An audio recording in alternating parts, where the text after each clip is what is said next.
Car ఢీకొన్న ప్రమాదంలో home guard చనిపోయాడు.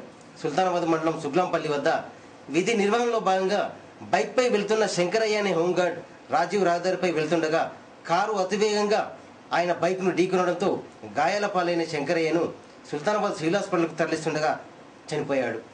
MLA Dasari Manohar Reddy, మాజీ ఎమ్మెల్యే చింతకుంట విజయరమణారావు మృతుని కుటుంబ సభ్యులను పరామర్శించి సంతాపం వ్యక్తం చేశారు.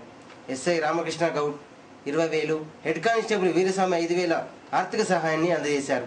శంకరయ్య కుటుంబాన్ని ప్రభుత్వం ఆదుకోవాలన్నారు సర్పంచ్ లంక శంకర్, ఎంపీటీసీ బుర్రా మౌనికా శ్రీనివాస్.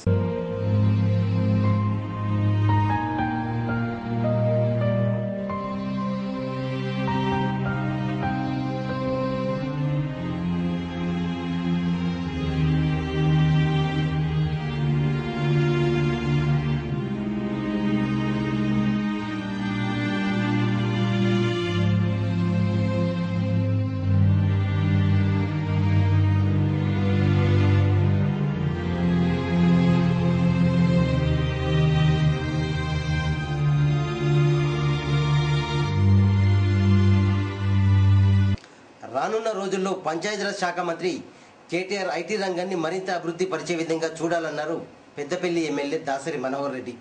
మంత్రి తారక రామారావు జన్మదినాన్ని పురస్కరించుకొని టీఆర్ఎస్వి ఆధ్వర్యంలో సుల్తానాబాద్లో ఎమ్మెల్యే చేతుల మీదుగా కేక్ కట్ చేసి స్వీట్లు పంపిణీ చేసి జన్మదిన సంబరాలు ఘనంగా జరుపుకున్నారు.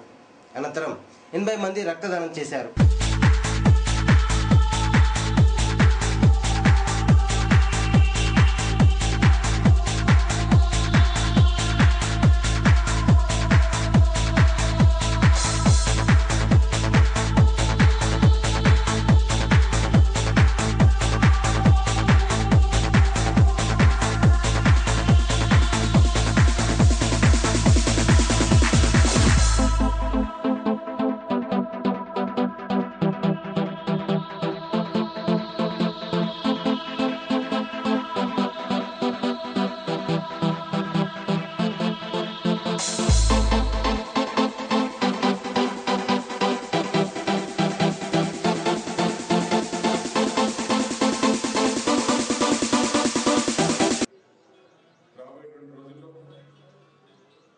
ఇంకా ప్రజాసేవల వారు ముందుండి రాష్ట్ర ఐటీ రంగాన్ని సమున్నతంగా తీర్చిదిద్ది అలాగే పంచాయతీరాజ్ వ్యవస్థను కూడా తీర్చిదిద్ది రాష్ట్ర ప్రజలకు ఒక మంచి పరిపాలన అందించే క్రమంలో వారు మరింత ఉన్నతమైన సేవలు అందించాలని కోరుకుంటూ కేటీఆర్ గారు మరి భవిష్యత్తులో ఇంకా ఎన్నో పదవులు గడించి ప్రజలకు మరింత సేవలు చేయాలని చెప్పి మేము ఆ దేవుని ప్రార్థిస్తూ ఉన్నాం. అదేవిధంగా కేటీఆర్ గారి జన్మదిన సందర్భంగా మరి మా యొక్క ప్రియతమైన జన్మదిన సందర్భంగా మరి ప్రజలకు ఉపయోగపడే విధంగా పలు కార్యక్రమాలు ఈరోజు చేపట్టడం జరిగింది. అదేవిధంగా సమాజానికి ఉపయోగపడే విధంగా మరి రక్తదాన శిబిరాన్ని కూడా ఈరోజు మరి టీఆర్ఎస్వి ఆధ్వర్యంలో నిర్వహించి సుమారు 80 మంది విద్యార్థులు ఈరోజు రక్తదానం చేయడం జరిగింది. మరింత భవిష్యత్తులో కూడా మరి కేటీఆర్ యువసేన ఆధ్వర్యంలో ప్రజలకు ఉపయోగపడే సామాజిక కార్యక్రమంలో మేమందరం పాల్గొంటామని ఈ సందర్భంగా తెలియజేస్తాం. గ్రామ పంచాయతీ మినిట్ బుక్ చూపించాలని వార్డు సభ్యులు సంబంధిత అధికారులను అడిగితే సర్పంచ్ ఇంటి వద్ద ఉన్నాయని చెప్పడంతో కొందరు వార్డు సభ్యులు సుల్తానాబాద్ గ్రామ పంచాయతీ ముందు నిరసనకు దిగారు. వార్డు సభ్యులను అగౌరవపరిచే విధంగా సర్పంచ్ చూస్తున్నారన్నారు. కొత్త పెట్రోల్ బంక్ ఎన్ఓసీ ఇవ్వడంలో సర్పంచ్ తన ఇష్టారాజ్యంగా వ్యవహరిస్తున్నారని పేర్కొన్నారు.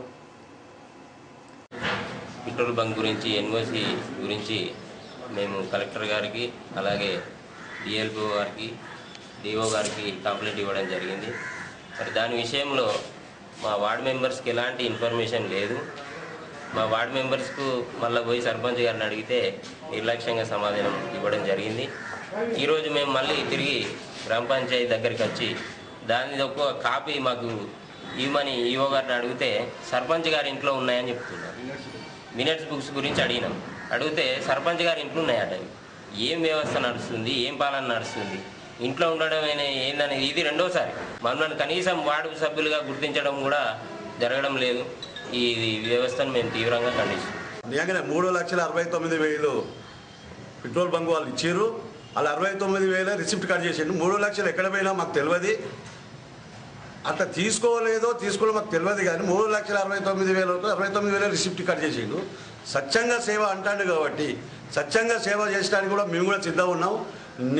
మీతోటి మీరు ఏది చెప్తే అది చేయడానికి సిద్ధంగా ఉన్నాం కాబట్టి నువ్వు తీసుకున్నావో స్వచ్ఛంగా చేద్దాం. అందరం కలిసి పోచమ్మ గుళ్ళే సుల్తానాబాద్ డెవలప్ గురించి ప్రమాణం చేద్దాం. పోచమ్మ గుళ్ళే మేము కూడా అందరికీ మేము కూడా తోడ్పడతామని కోరుకుంటున్నాం. సుల్తానాబాద్ యాదవ్ నగర్ సమీపంలో పొలాల వద్ద 2 పాములు సయ్యట్లాడాయి. ఒకదానికొకటి పినవేసుకొని సయ్యట్లాడాయి. వీటిని చూసేందుకు పెద్ద ఎత్తున జనం తరలి వచ్చారు.